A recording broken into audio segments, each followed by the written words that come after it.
Edie Sedgwick, the epitome of an it girl in the 60s. With a bold personality, beautiful looks, and a unique style, she was destined to be somebody. Her fascinating story begins in Santa Barbara, California, 1943, where she was born into a very wealthy yet troubled family. Edie's large family seemed plagued by mental illness and trauma. Along with her father being extremely bipolar and abusive, her brothers Minty and Bobby both committed suicide due to mental illness and depression. Most of the family was in and out of psychiatric hospitals their whole life. Edie faced similar problems, trying to fight things in her head she couldn't quite figure out. On the outside, she was confident, beautiful, and full of joy, but she was being challenged mentally every day.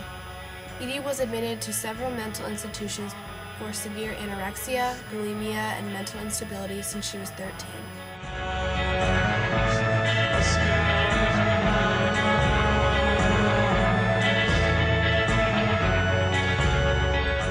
Finally released in 1963, she attended Radcliffe College and studied art, but spent most of her time partying and spending her family's fortune. She continued to see a therapist, though, and there she met Chuck Wine. They both decided to move to Manhattan when Edie turned 21 in 1964. Chuck was determined to show Edie off and turn her into a social butterfly. She moved into the glamorous Chelsea Hotel and settled in immediately to the New York lifestyle.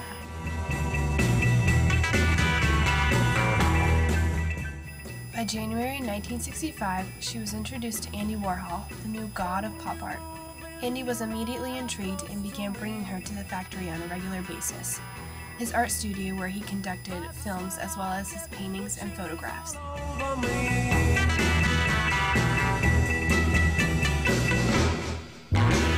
In '65 at the Silver Factory, the tempo took a change when Edie Sedgwick came in from Boston with her Harvard clique and to be the new girl of the year. Edie began making appearances in a few of his films such as Vinyl, Horse, and Kitchen. She was now labeled the Queen of the Factory, whereas Warhol coined the name Superstar. He began commissioning screenplays for Edie to star in, and she soon skyrocketed into a celebrity in mainstream cinema.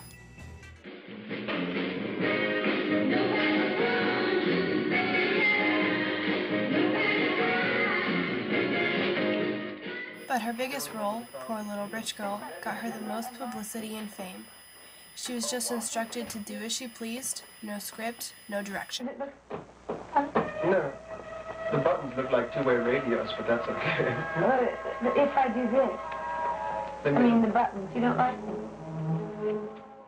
After that, Edie and Andy were inseparable and became the faces of the 60s art establishment.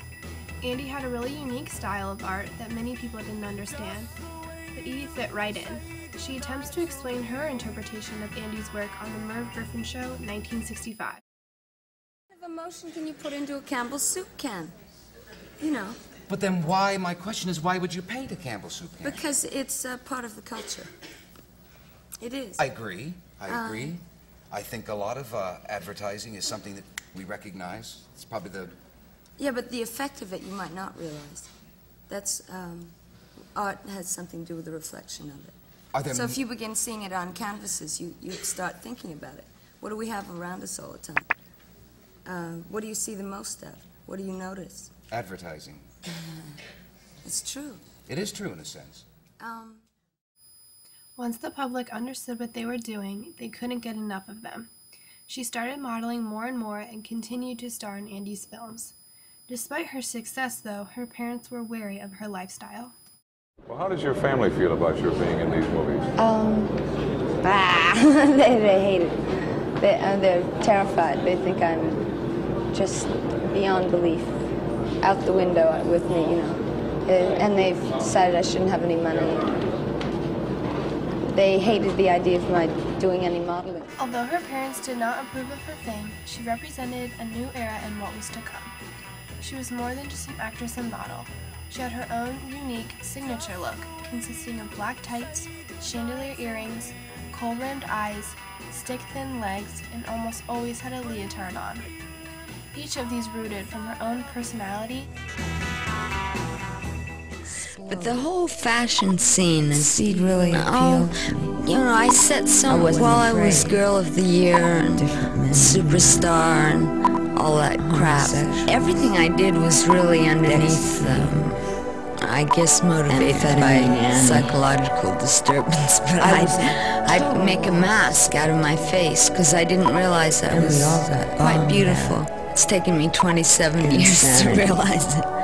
And practically destroy it, but I had to wear heavy black eyelashes, like bat wings, and dark lines under my eyes, cut all my hair off, my long dark hair, cut it off and strip it silver and blonde. All these little maneuvers I did out of things that were happening in my life. She immediately became a style icon everywhere. She exemplified the hip and glamorous 60s girl. Edie's style could not be more different from just a few years earlier in the 50s, when women wore longer dresses and were very proper. The 50s was uptown, and Edie was very downtown chic. Her style seemed to catch on overnight, and she was the official it girl.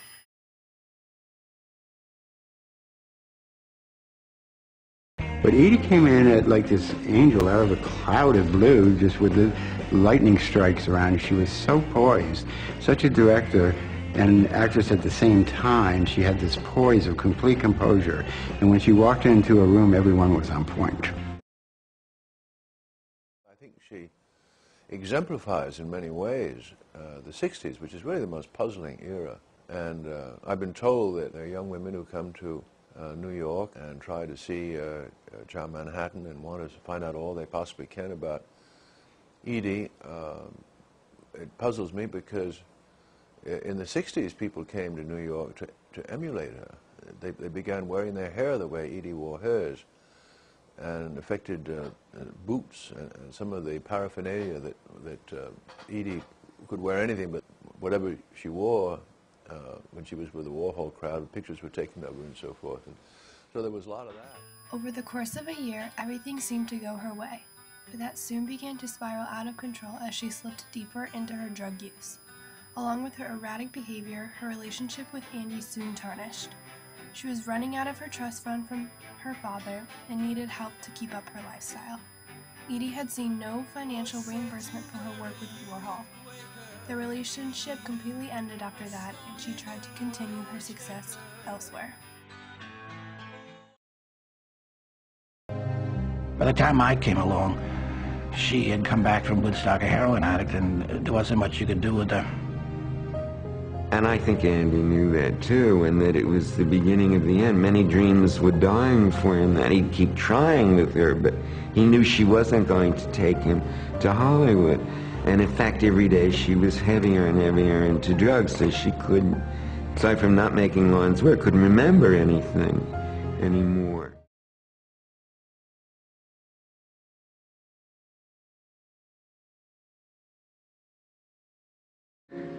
Some kind of aberration brought about by drugs, which I was so heavily inundated by. Speed is the ultimate, all-time high. That first rush, wow, just that burning, searing, soaring sense of perfection. I'd like to turn the whole world on just for a moment. Just for a moment. I'm greedy. I'd like to keep most of it for myself and a few of my friends. Keep that superlative high, just on the cusp of each. When Edie Sedgwick started going into the outer darkness, Andy Warhol did not try and bring her back. Or if he did, it was a pretty ineffective gesture. So that's a factor that one must weigh along with the greatness and the brilliance and the talent and all the rest. I have to say it, his responsibility to these people who came into his world.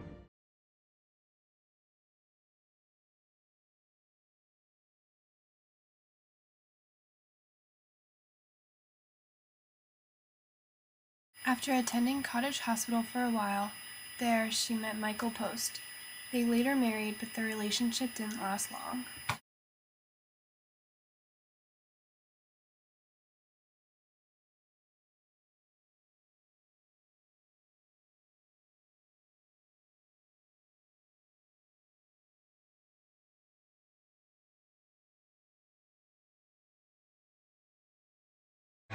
Said you were a youth